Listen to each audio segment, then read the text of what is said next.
Perineal tears are common during vaginal births, and a common question that follows is, since I tore during my first birth, will I tear again? We're going to be unpacking this question by answering a few others. What do the degrees of tears mean? Is a vaginal birth possible after a 3rd or 4th degree tear?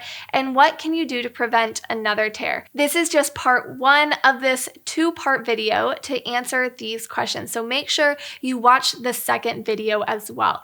I'm Bridget, and I'm a childbirth educator, birth doula, and a mama, and if you need resources for an empowering birth and postpartum period, you've come to the right place. And to stay in the loop, make sure you subscribe to this channel and hit the little bell so you don't miss any future videos. So to answer the question, is once a tear always a tear? Let's first understand the different kinds of tears that happen during birth. Tearing usually happens on the perineum, which is the section of skin and muscle between the vaginal opening and the anus. 1st and 2nd degree tears are most common and the most superficial. A 1st degree tear is shallow and it's usually just on the skin and might not even need stitches. And a 2nd degree tear is on the skin and then slightly into the muscle of the perineum or in the vagina. These tears generally heal very well and don't really pose a higher risk for more severe tearing in subsequent births. A 3rd or 4th degree tear is more severe because a 3rd degree tear means that there has been injury to the skin and the muscle of the perineum from the vagina all the way to the anus and then even slightly into the anal sphincter, which is what controls bowel movements.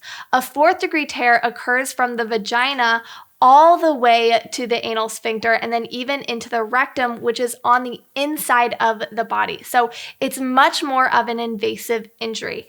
Both 3rd and 4th degree tearing will require stitches and oftentimes rehabilitation afterwards. For many women who have experienced a 3rd or 4th degree tear, they wonder what another birth will look like for them. With a 3rd or 4th degree tear, you might be at risk for tearing again in birth, but the risk is low enough that a vaginal birth is still a very good option for you. If you've had a 4th degree tear and are giving birth in a hospital, an elective C-section is also an option given to you, but it's important to know that a C-section is major abdominal surgery, and while it's controlled because it's planned, it still is a very invasive procedure which can still cause pelvic floor issues, incontinence, pain, and present other risks as well. When considering a vaginal birth after a 3rd or 4th degree tear, episiotomies are another consideration for mamas to make. An episiotomy is a cut that the care provider will make before a tear happens in hopes to minimize a more severe one. But there's actually an association between episiotomies and more severe tearing. So usually, unless there's a medical indication, like the baby being in distress during birth, episiotomies are generally not used. So now we come to what you can do to help prevent another tear from happening. And I've got 10 tips to help answer this, and I'm giving you 5 tips in this video and 5 in the next video, so be on the lookout for that, or check out the link right up here in case the video is already out. The first one is to go see a pelvic floor therapist. They are going to be able to determine the health of your pelvic floor, which has experienced trauma from the 3rd or 4th degree tear, and give you a specialized care plan to assist in total healing. If you're experiencing bladder or bowel incontinence, pain during sex, or while you're being active, it's so important that you seek out professional help from a pelvic floor therapist, whether you've had a significant tear or not. Now, after a significant perineal tear, it's common for the pelvic floor to tighten up to protect itself, which often results in women having overly tense pelvic floor muscles. The pelvic floor needs strength to hold all the organs like the bladder and the uterus above it in place, but it also needs to be able to relax enough to allow pee or poop or during birth, a baby to pass through.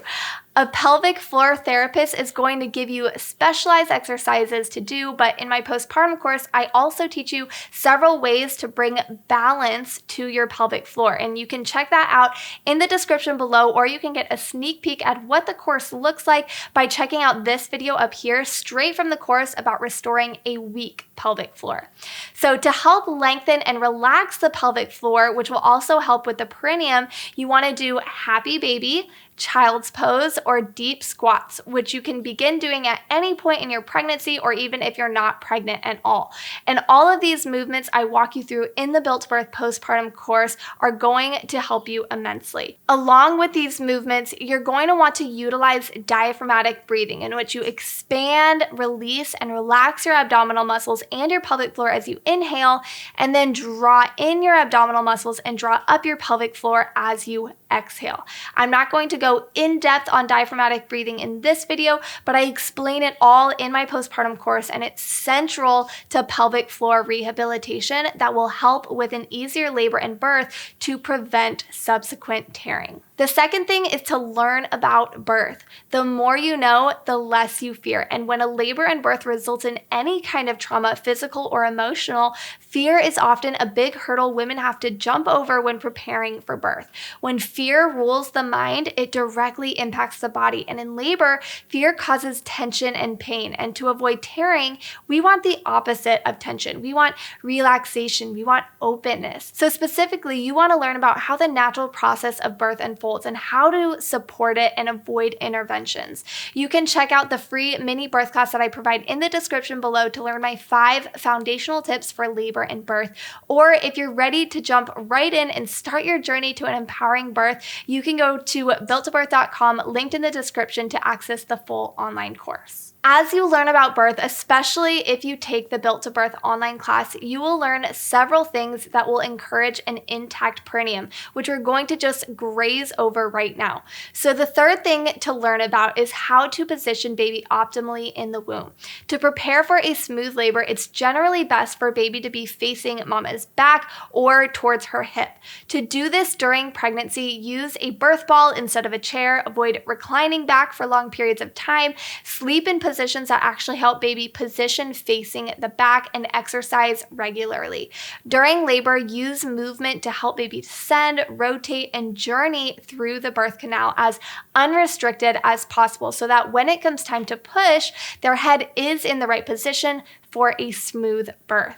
The fourth thing is to learn birthing positions. To avoid tearing, 2 good positions to birth in are side lying and all fours. Lying on your back means you're going to have to push a lot harder to help baby be born, which can result in more pressure being put on the perineum. So it's one position that you want to avoid, even though most care providers will request you to get into that position for the pushing stage. Squatting is another position that you want to avoid if you've experienced a more severe tear because of the pressure that it places on the perineum as well. The fifth thing is so important when it comes to preventing tears, and it's to breathe your baby out.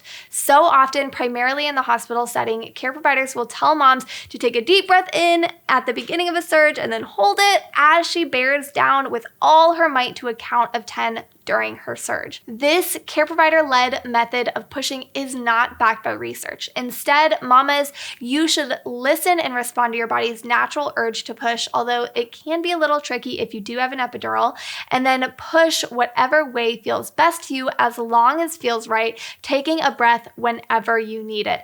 To take it a step further, instead of really pushing, focus on breathing your baby out, which I talk all about in this video linked right up here.